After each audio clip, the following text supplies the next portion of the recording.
Hello friends, welcome to MS coder channel. आज की इस वीडियो में हम जानेंगे अनबाउंडेड सॉल्यूशन। तो एग्ज़ाम के अंदर हमारे पास इस तरह का एक क्वेश्चन दिया हुआ होता है, या तो उसमें हमसे ये पूछ लिया जाता है कि इस क्वेश्चन को अनबाउंडेड सॉल्यूशन की हेल्प से सोल्व कीजिए। या दूसरा तरीका ये हो सकता है इस क्वेश्चन को पूछने का कि बताइए कि ये क्वेश्चन अनबाउंडेड सॉल्यूशन है या नहीं, तब हम इसको किस तरह से सोल्व करेंगे। तो आज की इस वीडियो में हम देखें इसको बहुत ही इजी और स्टेप बाय स्टेप सोल्व करेंगे। तो यहाँ पर हमें दो पार्ट दिए होते हैं, इस एग्जाम्पल के दो पार्ट्स होते हैं। एक होता है ऑब्जेक्टिव फंक्शन, इसको बोलते हैं हम ऑब्जेक्टिव फंक्शन, और एक होता है कॉन्स्टेंट। तो कॉन्स्टेंट को यूज़ करके हम क्या करेंगे, अनबाउंडेड सॉल्यूशन को सोल्व करेंगे। तो पहला जो स्टेप होता है यहाँ पर, फर्स्ट स्टेप विल बी, जो हमें यहाँ पर कॉन्स्टेंट फंक्शन दिए हुए हैं, कॉन्स्टेंट इक्वेशन दिए हुए हैं, इनको हमें क्या करके लिखना है, इनको हमें इक्वलिटीज की फॉर्म में लिखना है। तो यहाँ पर हम पूरा पॉइंट लिख देते हैं, write the given equation as constant, sorry as equalities, equalities के फॉर्म में हम इसको लिख लेते हैं। तो यहाँ पर हम लिख लेंगे x1 माइनस x2 बराबर 1, और इसको हम कोई नाम दे देंगे। तो यहाँ पर हम ले लेते हैं 1। इसी तरह से जो यहाँ पर सेकंड इक्वेशन दी हुई है, इसको भी हम यहाँ पर राइट डाउन कर लेते हैं, x1 प्लस x2 बराबर 3, और यहाँ पर हम एक नाम दे देंगे 2। अब यहाँ पर हमारा जो सेकंड स्टेप होता है वो क्या होता है, हमें यहाँ पर कोऑर्डिनेट फाइंड आउट करने हैं ऑफ दीज टू इक्वेशन। हमारे पास जो दो इक्वेशन बनकर आई है, इनके हमें कोऑर्डिनेट फाइंड आउट करने हैं। तो एक होता है शॉर्ट ट्रिक की हेल्प से हम यहाँ पर कोऑर्डिनेट फाइंड आउट कर सकते हैं, और एक होता है हम step by step find out करते हैं। तो हम दोनों तरीकों को जानेंगे। तो शॉर्ट ट्रिक में आपको करना क्या है, इस तरह का एक आपको बॉक्स बना लेना है, और यहाँ पर आपको ले लेना है x1, और यहाँ पर आपको ले लेना है x2, और इसको इस तरह से सिंपली डिवाइड कर देना है, और यहाँ पर आप 0 0 ले लीजिएगा। अब देखिए करना क्या है, हमें फर्स्ट इक्वेशन के कोऑर्डिनेट फाइंड आउट करने हैं। तो फर्स्ट इक्वेशन में x1 की जगह पर आप क्या रखोगे, 0 रखोगे। तो जब हम x1 की जगह पर 0 रखेंगे तो ये तो पूरा 0 हो जाएगा। यहाँ से क्या बचेगा, माइनस x2, और माइनस इधर चला जाएगा। तो x2 की वैल्यू हमें क्या मिल जाएगी, x2 की वैल्यू यहाँ से हमको -1 मिल जाएगी। इसी तरह से हम फर्स्ट इक्वेशन में जब x2 की जगह हम यहाँ पर 0 रखेंगे तो ये तो पूरा 0 हो जाएगा। तो x1 की वैल्यू यहाँ से क्या आ जाएगी, 1 आ जाएगी, और यहाँ से हमको मिल जाएंगे कोऑर्डिनेट 1, 0। ये देखिए 1, 0, तो ये आ जाएगा 1, 0, और यहाँ पर आ जाएगा 0, -1, 0, -1। इसी तरह से हम सेकेंड इक्वेशन में यही फॉर्मूला अप्लाई करेंगे, यही मेथड यूज़ करेंगे। तो यहाँ पर हो जाएगा x1, यहाँ पर हो जाएगा x2, और इसको इस तरह से डिवाइड कर देंगे 0 0। यहाँ पर x2 में हम क्या करेंगे, इक्वेशन 2 में जब हम x2 की जगह पर 0 रखेंगे तो x2 जब 0 हो जाएगा तो बचेगा क्या, x1। तो x1 की वैल्यू यहाँ से 3 आ जाएगी। इसी तरह से सेकंड इक्वेशन में जब हम x1 की जगह पर 0 रखेंगे तो x1 0 हो जाएगा। तो यहाँ पर x2 की वैल्यू क्या आ जाएगी, यहाँ से 3 आ जाएगी। तो यहाँ पर आ जाएगा 3, 0, 3, 0 और 0, 3।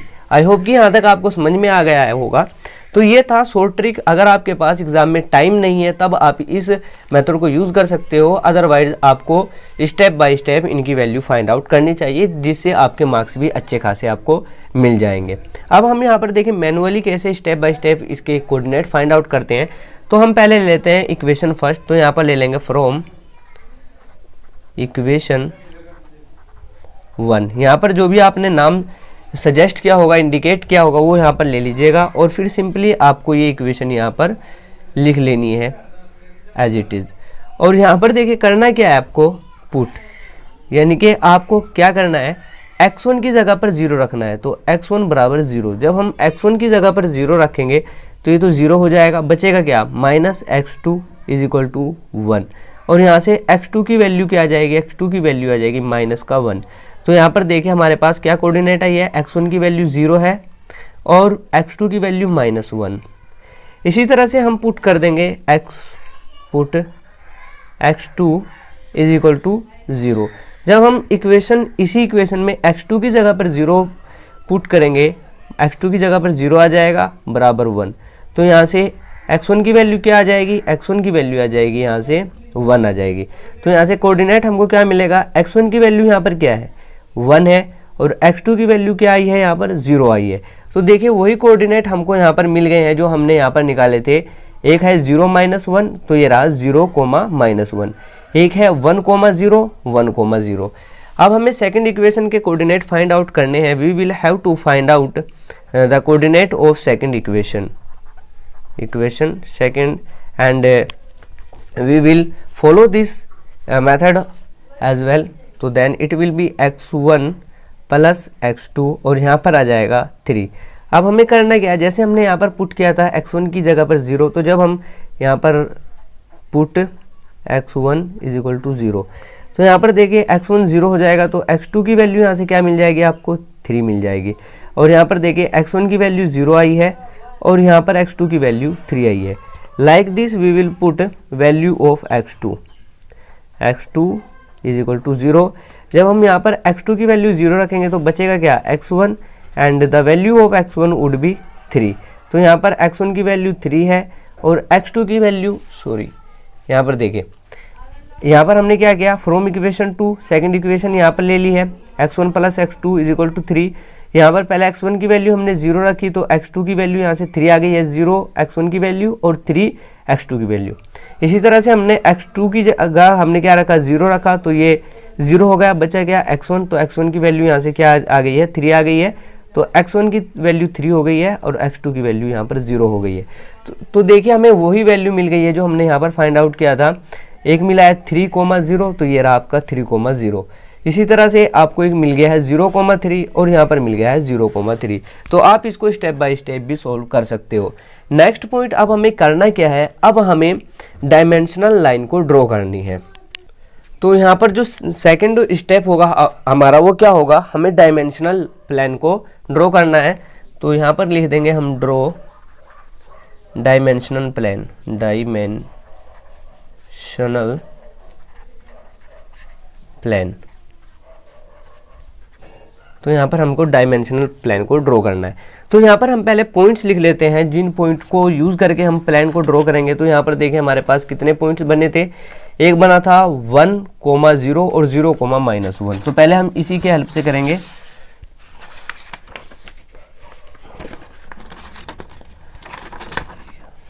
तो यहाँ पर पॉइंट था हमारा 1, 0 और एक था 0, -1।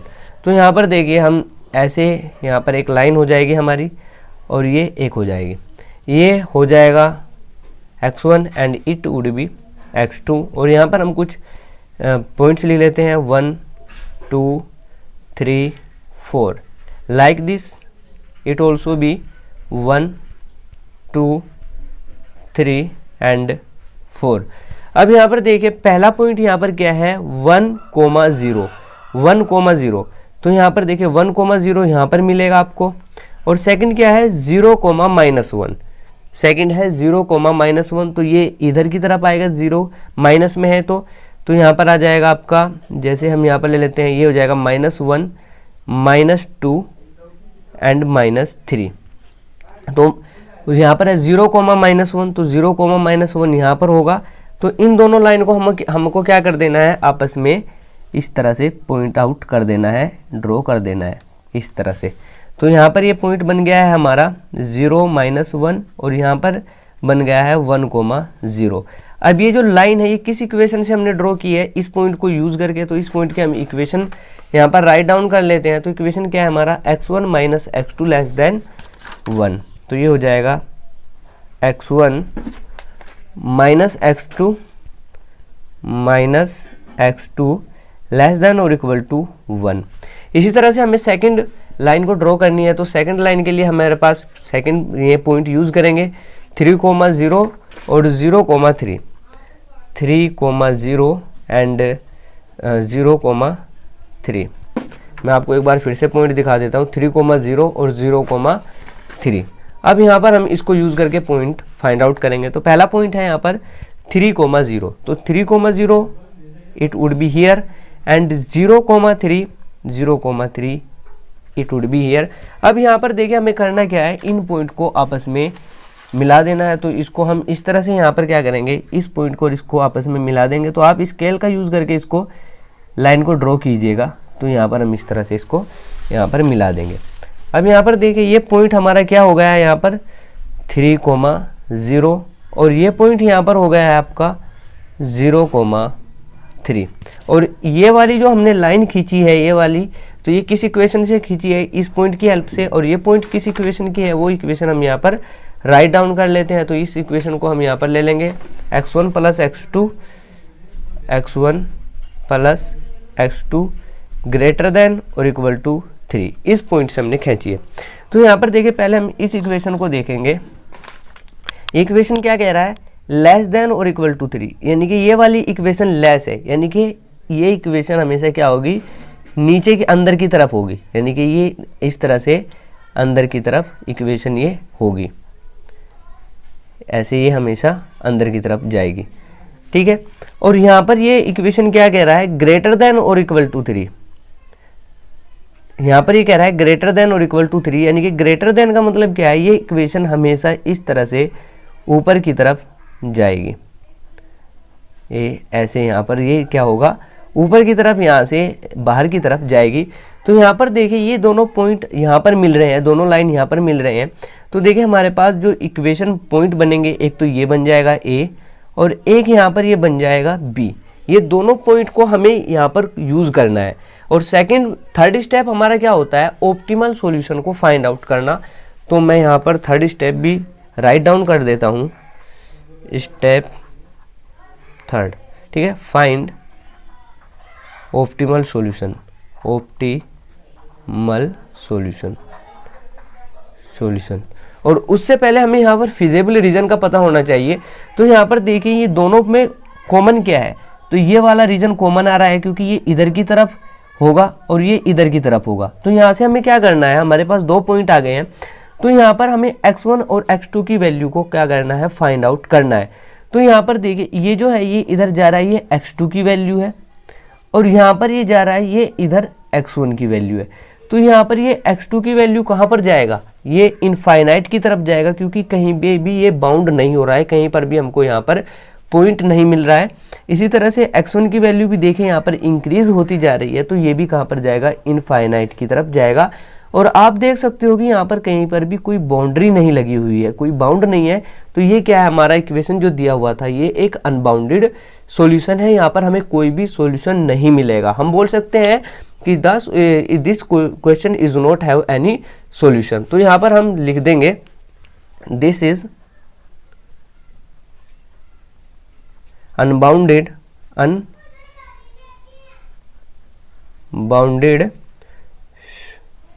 solution, that's why it has no any optimal solution,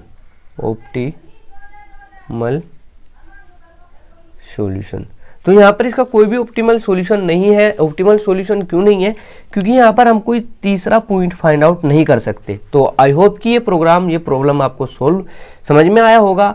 And if you have any doubt regarding this problem, please ask me in the comment section. I would try to reply. And you did not subscribe this channel, please subscribe this channel and support me so that I make interested video for you. Thanks for watching.